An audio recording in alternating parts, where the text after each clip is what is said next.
Keith. He's probably one of the most generous, compassionate, energetic people I know. He's a dreamer, and so always looking at where things not only are, but where they might be able to go. We had just put the 3 boys to bed, and there was a knock on our garage door. It was someone that works for my dad, put his hands on my shoulders and just said, Bethany's, we think your dad has had a stroke. I received a phone call from a resident, and he explained that at this point they felt Keith had lost blood flow to 70% of his left hemisphere, and that they wanted to try to remove the clots. One side of his face was drooping. He couldn't move. He couldn't even really speak. I just kept expecting him to move, to do the things they were asking him to do, and I'm watching him getting worse and worse as the minutes go by. We put the phone up to my dad's ear, and when he heard my mom's voice, he started crying. I just laid on my father and prayed, and I knew that he was, in the Lord's hands. And so I hit the road again, and I put Keith in God's hands. She's the glue, she's the reason why everyone comes here on a Sunday. She's the reason why we get together. She is the standard. She is the standard. That was an awful day, an awful set of days. I remember that phone call. I got a phone call from my nephew, Brian. She went to Brian's house to help him rake up some leaves. But he said, Uncle John, come quickly. I had to call 911, an ambulance. I knew it wasn't good. I knew it was more than a headache. Probably tries to calm me down. It's nothing to get worried about yet, but they're taking your mom to the hospital. And he said, just get here now. She was sweating and she was confused and she was in so much pain and we didn't know what was happening. We spoke to a doctor that said, listen, your wife has aneurysms. Aneurysms, not one or two, but more than one.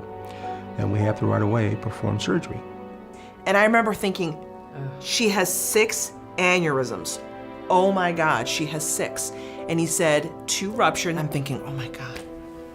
And I remember looking at Andrea and Dad, and all 3 of us made decisions that day that we never wanted to make. So immediately we said, let's do this. What choices do we have?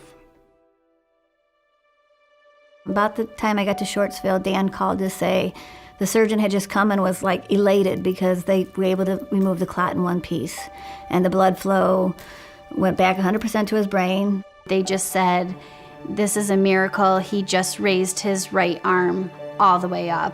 I really didn't say anything to anybody that next day. I was really frustrated because I couldn't remember my wife's name. But my brain was working well enough that said, if you don't know who she is, you better shut up. The next morning, which was a Tuesday morning, it was about 5 o'clock. And it was like I got shook out of my bed with what you might call as a brain reboot. All these neurons are reconnecting. They shook me almost out of the bed. And then everything was clear. And I couldn't wait to wake my wife up. I said, Lori, I love you. And those were the first words I said. When our stroke bells go off, we have a combined neurology and neurosurgery response to that, which is unique. He did say that they would have to go into her brain. And I said, well, what do? Open her head? He says, no, we go through the femoral artery in her thigh up to the head. This is the stuff of sci-fi movies. When I would describe to people that platinum wire was coiled in my mother's brain at that moment, they all look at me and they say, wait, what? What we now have here at our Comprehensive Stroke Center is a state-of-the-art neuromedicine ICU, which provides the full range of critical care services, particularly focused for those patients who have a neurologic illness. When Mom was right out of surgery, the doctors came in and they said, Lucy, if everything goes well, you probably will be here for a minimum of 6 weeks. And in true Lucy fashion, she looked right up at him and she kind of rolled her eyes and said, We see what happened. I cook. I'm so used to cook all my life because I come from a big family. We always cook a lot for everybody. I think I'm definitely a better person, better husband, better brother, cousin because of her.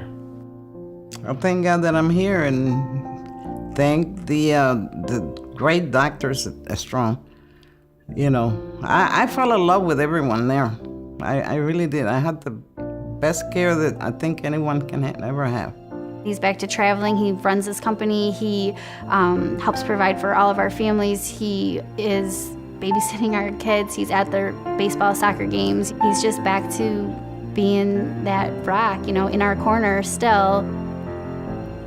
You know, some people say, you know, you had bad luck there. I'm saying, I don't think so. I'm feeling great. I still like to do everything that I did before, including driving and cooking and going to the stores and yelling at John and the girls and being the boss. She's bad. Yeah. She's bad. 800,000 Americans will suffer a stroke this year. Next year, another 800,000 Americans will suffer a stroke. There's a lot to be learned yet, and that's where we need help.